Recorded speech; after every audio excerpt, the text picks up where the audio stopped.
You stayed longer than you should have. You know that. You knew it then too. But leaving felt like admitting something you weren't ready to admit yet. Let's see what we can learn from Taylor Swift. Let's start with something nobody says out loud. You already knew.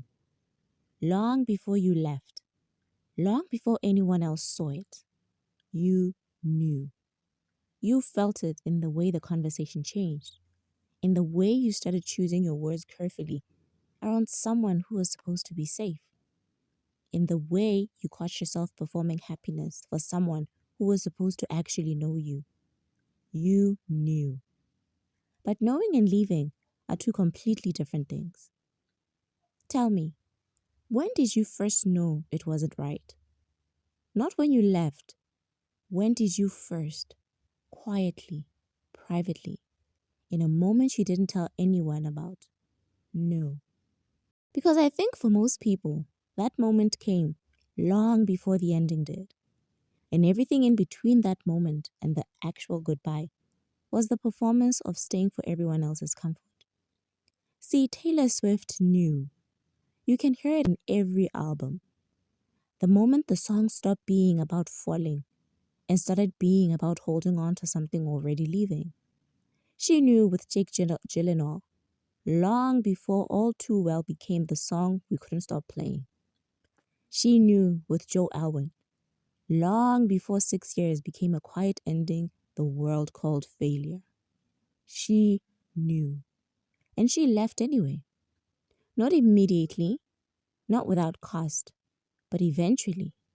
She always chose the truth over the comfort of the performance. You didn't stay because you loved them. You stayed because leaving required a version of courage you weren't sure you had yet. That's the most human thing in the world. Nobody prepares you for the social cost of leaving.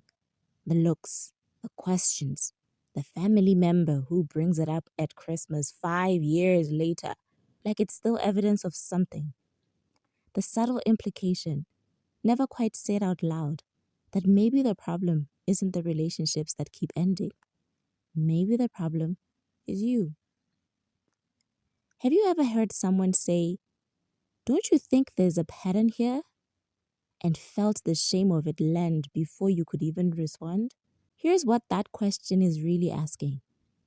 When are you going to stop expecting the relationship to match what you deserve, dressed as concern, functioning purely as pressure to lower the bar? See, the world did this to Taylor Swift globally. Every ending became a headline. Every goodbye became a joke.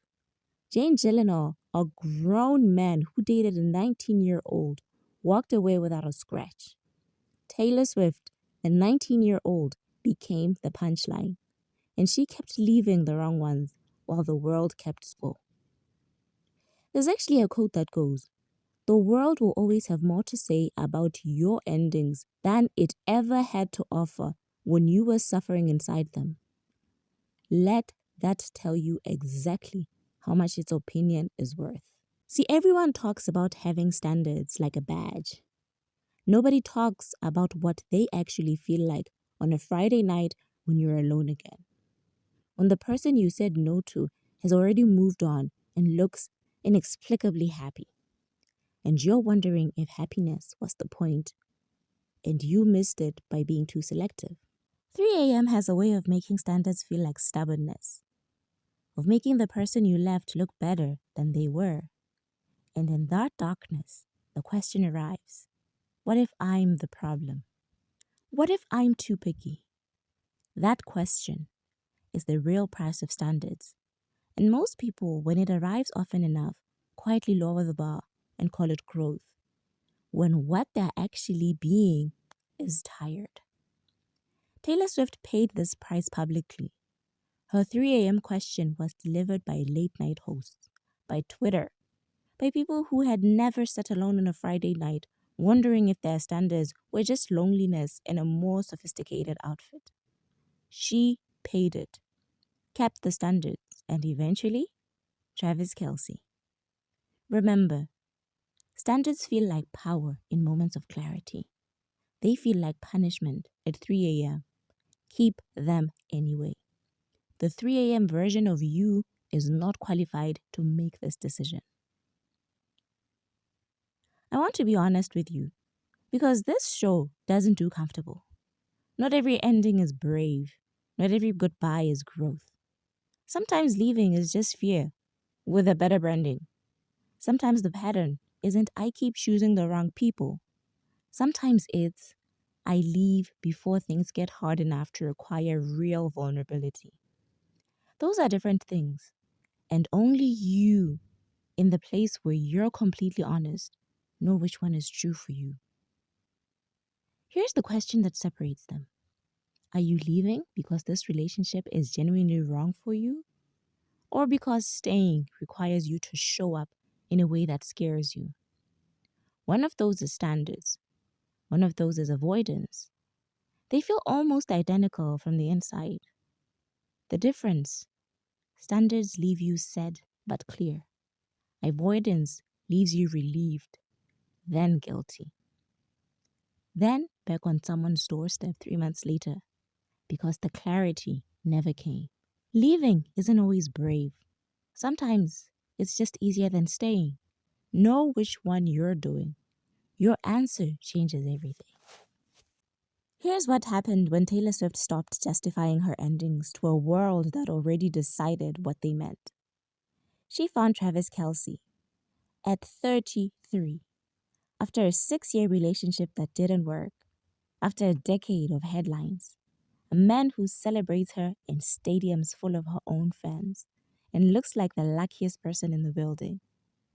She didn't find him by lowering her standards. She found him because she kept them. Through every ending, every headline, every 3 a.m. question, until the right person arrived and everything she'd been paying for finally made sense. The wait wasn't punishment, it was preparation. And the person you become while you're waiting, while you're healing, while you're choosing yourself in rooms nobody sees, that person recognizes the right thing when it arrives and doesn't even second guess it. She didn't find the right person by settling for the wrong ones. She found him by refusing to. Long after refusing stopped feeling noble and started feeling lonely. That's not a love story. That's a standard finally paying off. See, Taylor Swift's story doesn't teach us that every relationship should end or that leaving is always right. It teaches us this: the person who knows what they need and is willing to lose what they have to find it, even when it hurts, even when the world is watching, even when 3 a.m. makes them question everything, that person is not the problem. That person is doing the hardest and most important work there is. Every ending taught her something. Every goodbye clarified something. Every person who wasn't right made the right one easier to recognize. That's not a pattern of failure. That's a masterclass in knowing yourself.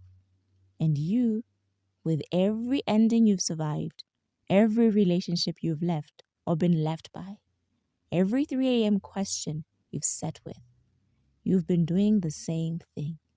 You just haven't given yourself credit for it.